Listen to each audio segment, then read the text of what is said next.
तो good morning बच्चों, आज हम बात करेंगे विशेष प्रश्न निबंध के बारे में, जो कि 10 वालों और इंटर वालों को हमेशा पूछता है। कक्षा 10 और 12, ध्यान से सुनिएगा, कक्षा 10 और 12 हमेशा ये परीक्षाओं में पूछता रहता है और ये करीब करीब 6 नंबर के लिए पूछता है। आप लोग को बता दूंगी मैं, इस पे आप लोग ज़्यादा तैयारी करिएगा क्योंकि ये 6 नंबर का होता है, इसे छोड़ के नहीं जाना है। कम से कम ये 2 या 2.5 पेज में लिखना होता है। ठीक है, तो चलिए हम बताते हैं कैसे निबंध को लिखेंगे।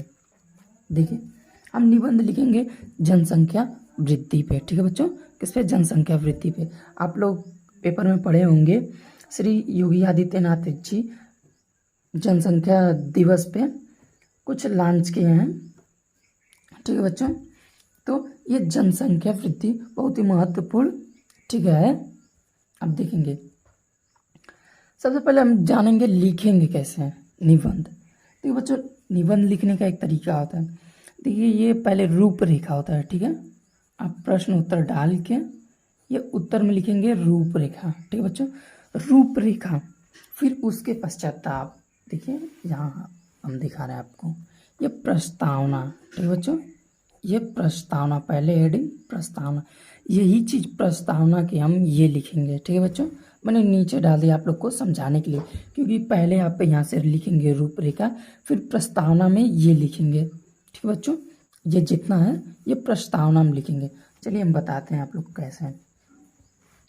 देखिए बच्चों, भारत को स्वतंत्रता पाते हुए एक लंबा समय हो गया है, लेकिन भारत की जनसंख्या दिन पे दिन बढ़ती जा रही है और हम भारतवासी पीछे होते चले जा रहे हैं। ठीक है, एग्जाम्पल पे तौर पे देखिए, जैसे आप देख सकते हैं कि अस्पतालों, कॉलेजों, टिकट घर, बाजारों, सिनेमा घर, मंदिरों आदि जैसे सारी जगहों पर भीड़ लगी रहती है। ठीक है बच्चों, समझने की कोशिश करिए। आप लोग बाजार जा रहे हैं, जाम लग गई, अस्पताल जा रहे, भीड़ भीड़ भीड़ पे भीड़, भीड़ पे भीड़। ठीक है, मंदिरों में भीड़, सिनेमा घर, ठीक है बच्चों, वहाँ भीड़, कॉलेजों में भीड़।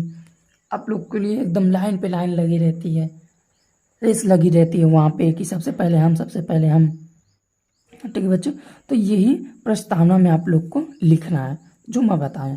अब देखिए हेडिंग कैसे बनाएंगे। ठीक है बच्चों, देखिए ये प्रस्तावना तो आप लोग का हो गया है। अब जनसंख्या वृद्धि, जनसंख्या वृद्धि का कारण आप लोग जानते हैं। जनसंख्या वृद्धि का कारण अशिक्षित होना, घर का मुखिया सही नहीं होना, घर के मुखिया समझदार होना, इसलिए जनसंख्या वृद्धि होती।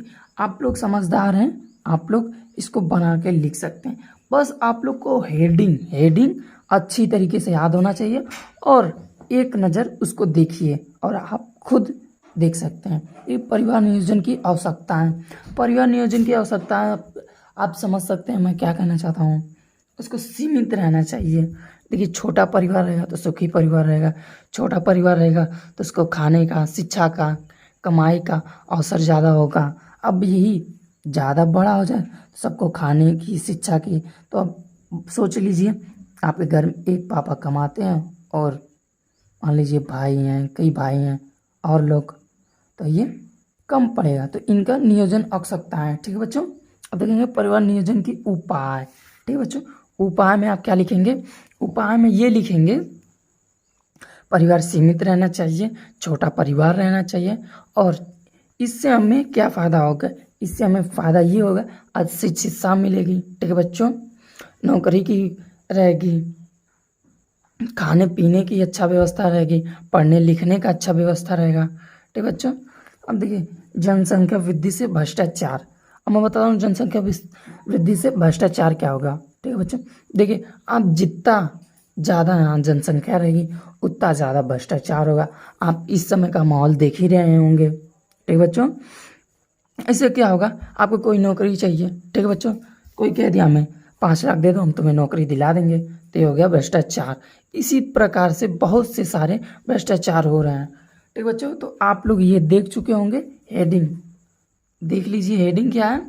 अब हम आप लोग को बताते हैं। इसके बाद आप लोग चाहें तो हेडिंग बढ़ा सकते हैं, बढ़ा चढ़ा के लिख सकते हैं। ठीक है बच्चों, लेकिन निबंध 2-2.5 से पन्ने से कम मत लिखिएगा। ठीक है बच्चों, अब देखिए हम बताते हैं, उसके बाद लिखते हैं देखिए ये हो गया रूपरेखा। एग्जाम्पल पे तौर पे ये बताया था। याद रखिएगा प्रस्तावना यहाँ से रहेगा, रूपरेखा के नीचे से ये रहेगा। पहले रूपरेखा फिर प्रस्तावना में ये सब रहेगा। ठीक है बच्चों, आप लोग देख पा रहे हैं, ये पहले ये रूपरेखा फिर ये प्रस्तावना, पहले हेडिंग जो प्रस्तावना यहाँ डाल के फिर ये लिखेंगे। ठीक है बच्चों, फिर उसके बाद ये हेडिंग डाल के फिर लिखेंगे। आप लोग को हम बताएंगे आगे चल के कि कॉपी भी कैसे लिखेंगे। ठीक है बच्चों, तो उसके लिए हमें कमेंट करिएगा। तो चलिए अब उसके बाद ये सब हेडिंग लिखने के बाद अब देखिए उसके बाद क्या, अब लिखेंगे उपसंहार। ठीक है बच्चों, उपसंहार, संहार का मतलब क्या होता है, सबका निचोड़, सबका क्या निकलता है उसका। ठीक है बच्चों, अब देखिए हम बताते हैं। देखिए दुर्भाग्य की बात है, जनसंख्या जो कि किसी देश और राज्य के लिए अनिवार्य संसाधन होता है। ठीक है बच्चों, हमारे देश में यही समस्या बनी हुई है। भारत सरकार को इस स्थिति पर गंभीरता से विचार करना चाहिए। जनसंख्या नियंत्रण हमारे देश की महत्वपूर्ण आवश्यकता है। ठीक है बच्चों, इस समस्या को सुलझाने की कोशिश कर रही है।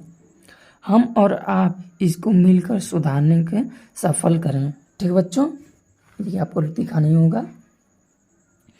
इस समस्या को सुलझाने की कोशिश कर रही है सरकार, इस समस्या को सुलझाने की कोशिश करे, तभी योगी जी ने निकाला है जनसंख्या दिवस पे। ठीक है बच्चों, आप लोग को पता होगा कि 2 से अधिक बच्चे नहीं पैदा करने होंगे। अब देखिए यहाँ हम और आप इसको मिलकर सुधारने में सफल करेंगे। ठीक है बच्चों, हम और आप मिलकर इसको सुधारने में सफल करेंगे। ठीक है बच्चों, तो आप लोग देखेंगे सारा हेडिंग करने के बाद आप उपसंहार में जितना उसका निचोड़, जो भी इसका अस्पष्ट अस्थायी रूप से जो भी निकलता है वो उपसंहार में निकलता है। किससे बच्चों, उपसंहार में हम लिखेंगे। आप लोग का 6 नंबर तैयार है। ठीक है बच्चों, तो धन्यवाद, आप लोग का बहुत बहुत धन्यवाद और अच्छे से पढ़िए।